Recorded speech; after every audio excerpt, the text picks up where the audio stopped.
한평생 수학이 좋아서 그것만을 공부하고 가르치고 연구하는 수학자가 있다.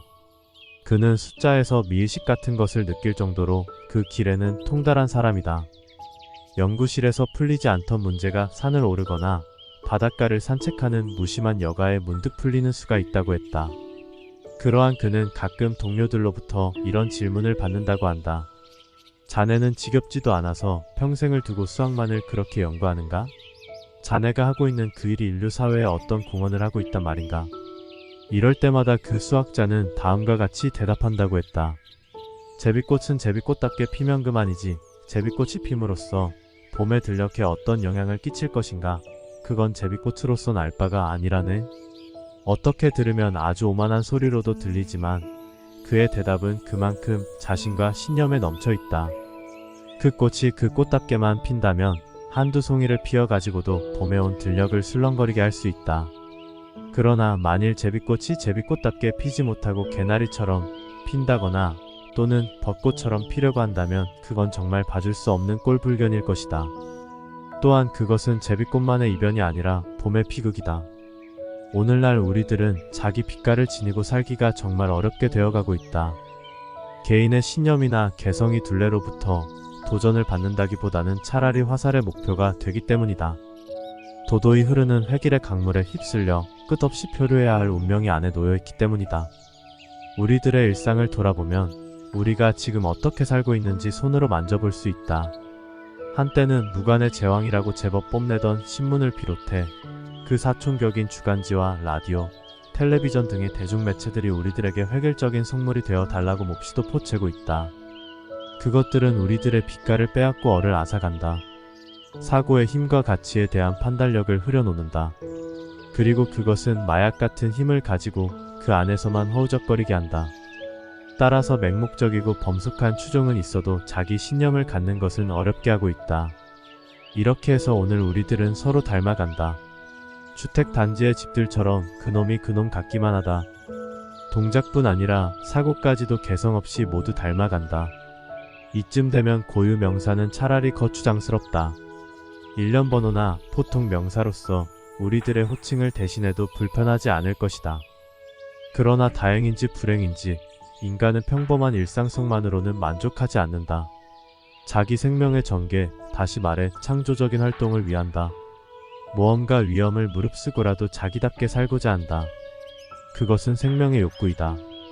단 하나뿐인 목숨도 희생해가면서 그 많은 사람들이 산을 오르는 것은 산이 거기 그렇게 있기 때문일까? 물론 우리는 산을 보고 산을 오른다. 그러나 산이 나를 불러서가 아니라 내 안에서 산을 오르고 싶은 욕구가 솟아오르기 때문이다. 그렇게 하지 않을 수 없는 힘, 그것이 곧 살아있는 생명력이다.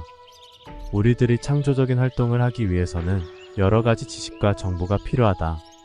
많은 이웃들과 함께 얽혀 살고 있는 우리이기 때문에 그러한 정보를 모르고는 제대로 살기가 어렵다.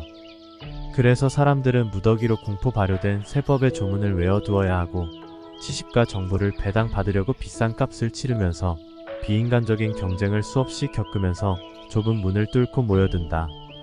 이건 누구나 느꼈음직한 일이지만 나는 서점에 들를 때마다 산더미처럼 쌓여있는 그 많은 지식과 정보 자료에 압도당한다. 그토록 엄청나게 쌓여있는 정보를 어떻게 다 소화할 것인가를 생각하면 기가 질린다. 내가 알고 있는 것은 그중 몇 장이 지나지 않을 것 같다. 나는 갑자기 작아진다. 그리고 조금 우울하다. 우리들이 살아가는 데는 얼마만한 지식이 필요할까?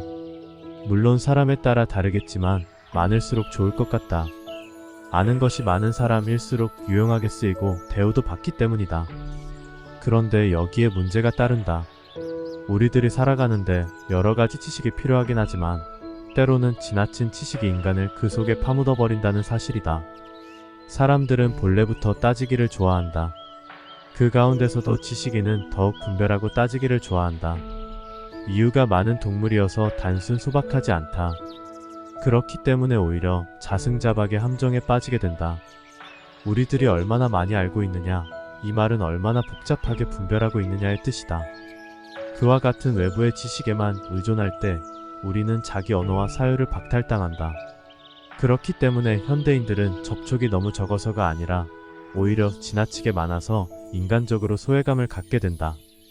대지에 뿌리를 내리지 못하고 끝없이 방황하는 나그네가 된다. 파우스트의 비유를 들출 것도 없이 회색의 이론에 묻혀 생명의 나무가 시들고 있다. 그럼 안다는 것이 인간과는 어떤 관계에 있는 것일까? 지식이 인간을 형성하는 본질적인 요소가 될 수 있을까? 산스크리트어의 지식은 인식을 가리키는 말이다. 어원으로 보면 아는 것을 쪼갠 것, 즉 분별의 지식이다.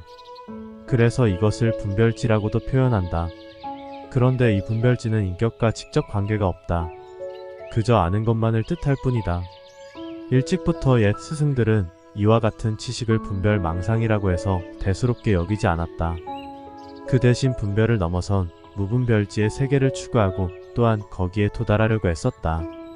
여기서 말하고 있는 무분별이란 물불을 가리지 못하고 허둥댐을 가리키는 것이 아니라 시시콜콜하게 따지고 쪼개고 하는 분별 망상을 초월한 경지를 뜻한다. 지혜는 아는 것을 가설한다. 통합한다는 뜻이다. 그래서 지혜를 무분별지라고도 한다. 이 지혜는 인격과 직결된 것이므로 거기에는 행동과 책임이 따른다. 우리가 의지해야 할 것은 사변적인 지식이 아니라 끝없는 빛, 즉 지혜라고 불교 경전에서는 누누이 강조하고 있다. 9세기 중국의 선승으로 위산이란 분이 있었다. 그의 어록은 일찍부터 우리나라 승가의 발심 수행자에게 교재로 쓰일 만큼 널리 알려졌다. 그의 문화의 키가 7척이나 되고 총명과 재주가 비상하게 뛰어난 향엄이란 학인이 있었다. 위산은 향엄이 큰 그릇임을 한눈에 알아보고 어느 날 이렇게 말한다. 지금까지 보고 들은 것을 떠나서 너의 본래 면목에 대해 한마디 말해보라. 향엄은 이리 생각하고 저리 따지면서 몇 마디 대답해 보았지만 스승은 모두 아니라고 한다. 그는 자기 방으로 돌아가서 가지고 다니던 여러 가지 책들을 꺼내 아무리 찾아보아도 보고 들은 것을 젖혀놓고는 말할 수가 없었다. 다시 위산 앞에 나아가 가르쳐 주기를 청한다. 그러나 위산은 이와 같이 말할 뿐이다.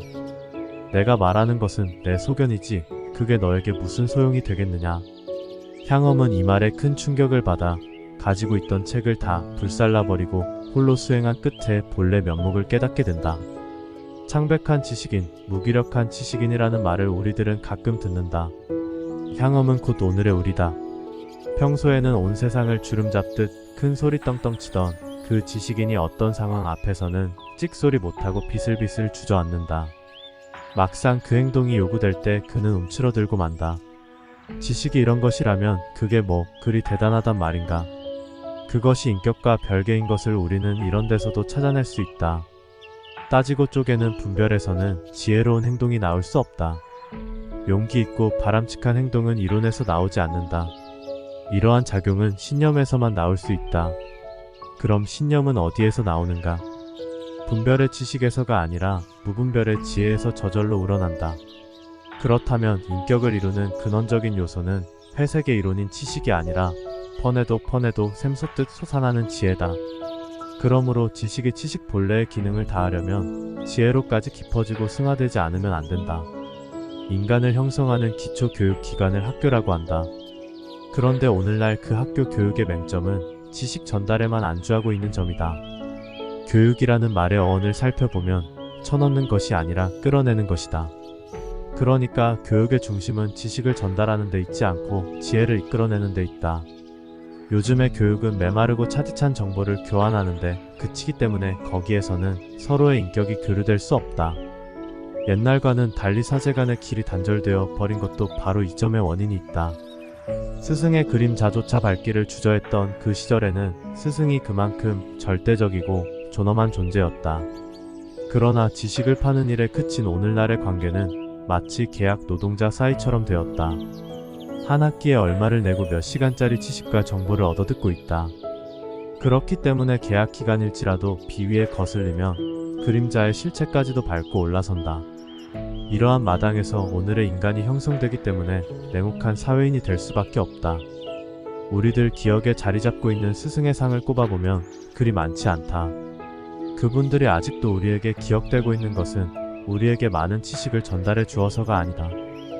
크고 있는 우리에게 눈을 뜰 수 있도록 자극을 주었기 때문이다. 그때 그 자극을 통해 우리 안에 접혀있던 지혜의 날개가 펼쳐졌던 것이다. 그러한 스승의 상은 오랜 세월을 두고 우리들 자신을 조명해주고 있다. 스승의 인격이 내 안에 녹아 들어와 있다. 어떤 것이 바람직한 교육인가는 우리에게 남아있는 그와 같은 스승의 상을 통해서도 여실히 알 수 있다. 지식의 지혜로 깊어지려면 거기에는 어떤 여가 과정이 있어야 할 것이다. 무엇보다도 자신의 일상을 객관화시켜 되돌아보는 일이 필요하다. 순수한 집중을 통해 생의 밀도 같은 것을 의식하는 일이다. 철저하게 자기 자신을 응시함으로써 자기 존재에 대해 자각하는 일이다. 나는 무엇인가? 나는 왜 사는가? 어떻게 살 것인가? 자기 자신에 대해 이와 같은 원초적인 물음을 던져야 한다. 그러기 위해서는 홀로 있는 시간이 필요하다. 외부의 정보에서 벗어나 자기 마음속의 소리를 듣는 일이다. 우리들이 홀로 있다는 것은 온전한 내가 존재하는 것이다. 현대인들은 지나친 접촉으로 인해 홀로 있는 시간을 거의 잃어버린다. 빽빽하게 꽂혀있는 밀에서 툭 트인 허를 익힐 필요가 있다. 무심한 경지가 순수 의식의 상태가 아쉽다. 그러므로 홀로 있음은 보랏빛 외로움이 아니라 본래의 자기로 돌아가는 길이다. 그것은 당당한 인간 실존이다. 사람은 홀로 있을 때 순수해진다. 모든 것을 처음부터 다시 시작하게 된다. 그리고 궁리를 한다. 가장 올바른 것을 생각하고 깊은 것을 들여다보고 높은 것에 눈을 주게 된다. 또한 사람이 홀로 있을 때는 죽음이라든가 영원 같은 비일상적인 것을 헤아리게 된다. 저만 치서 하루하루 죽어가고 있는 자기 모습을 본다. 껍질에서 알맹이를 찾는다. 그래서 제정신을 차리게 된다. 진공모유라는 말은 텅 빈 데에 오묘한 것이 있다는 뜻이다. 텅 비우지 않고는 새 것을 받아들일 수도 없고 자기 생명의 의무를 고이게 할 수도 없다. 그래서 성가에서는 입차문내 막존지혜라고 타이른다. 이 문 안에 들어오려면, 다시 말해 진리의 세계에 들어오려면 시시콜콜하게 따지지 말라는 것이다. 이 전까지의 고정관념에서 벗어나야 비로소 새 눈이 열릴 수 있다는 간절한 당부이다. 이와 같은 여가 과정을 통해 우리들은 자신의 무게와 존재 의미를 깨닫는다. 내가 지금 할 일이 무엇인가를 확신하게 된다. 그래서 역사의 소리를 들을 수 있고 자기 생명을 펼쳐나갈 수 있다. 우리의 스승은 어디에 있는가? 본질적인 스승은 나 자신일 수밖에 없다는 점에 인간의 책임과 긍지가 있다. 외부의 것은 사람이나 사물을 막론하고 나에게 다만 자극을 줄 뿐이다. 그것을 긍정적으로나 또는 부정적으로 받아들이는 것은 누구도 아닌 나 자신이다. 그렇기 때문에 바른 것을 추구하는 사람은 무엇인가를 찾아 나서는 일도 소중하지만 그것이 바른 것이 아닐 때는 선뜻 버리고 돌아설 수 있어야 한다. 사실 찾는 일보다 버리는 일이 얼마나 어려운가를 우리는 되풀이되는 경험을 통해서 알고 있다. 한 인간의 생애는 유일한 것이고 존엄한 것이라는 말을 우리는 교과서와 그 밖의 지식에서 얻어들었다. 그렇기 때문에 시시하게 살아버릴 수가, 아무렇게나 죽어버릴 수가 없다. 산다는 것은 무엇인가? 그것은 더 말할 것도 없이 일종의 자기연소 같은 것, 남이 타는 것이 아니라 내 자신이 훨훨 타서 제가 되는 것이다. 유일하고 존엄하다는 인간 존재가 오늘처럼 비인간화된 적이 일찍이 있었던가? 그저 범숙한 동질화의 강물에 둥둥 떠서 획일의 바다로 끝없이 표류해가고 있다. 우리가 동물이 아니고 인간인 것은 회심할 줄 아는데 그 무게가 있을 것이다. 그릇된 줄 알았을 때 선뜻 고칠 수 있는 바로 그 점이다. 그리고 회심의 고비에서 새로이 눈을 뜬다. 언젠가 신문에서 어떤 저명인사가 살기 좋다는 미국으로 아주 살러 가버렸다는 기사를 읽고 같은 결의 입장에서 섭섭하고 조금은 괘씸하다는 생각이 들었다. 그런데 한 달쯤 지나서 아주 가버린 줄 알았던 그가 다시 돌아왔다는 소식을 접했다. 그분이 돌아온 이유 가운데 하나는 3등표를 가지고 1등 칸에 앉아있는 기분이어서 더 견딜 수가 없더라는 것이다. 그는 회심할 줄 아는 인간이었다. 그것이 아닌 줄 알면서도 주위의 눈이 두려워 또는 체면 때문에 시들어버리는 경우가 이 세상에는 얼마나 많은가. 그런 행위를 가리켜 경솔하다고 탓할 사람도 있겠지만 누가 뭐라고 하든 그는 자기 신념을 가지고 자기답게 살 줄 아는 인간이다. 그러므로 제비꽃은 제비꽃답게 피면 되는 것이다. 그것은 제비꽃의 일이기 때문이다. 그런데 우리가 숨쉬고 있는 오늘의 시류는 제비꽃으로 하여금 자꾸만 제비꽃답게 피지 못하도록 작용하는 데 문제가 있다. 같은 품종의 꽃으로만 닮으라고 밤낮으로 보채되는 것이다. 우리들의 정원에 똑같은 꽃만 편다고 가상할 때 우리들의 눈과 손길은 저절로 멀어지고 말 것이다. 모든 꽃들이 그 꽃답게 피어날 때 그 꽃밭은 비로소 장엄한 교양하게 조화를 이룰 것이다. 사계절을 두고 생명의 기쁨이 넘치게 될 것이다. 우리도 이렇게 살면 얼마나 좋겠는가.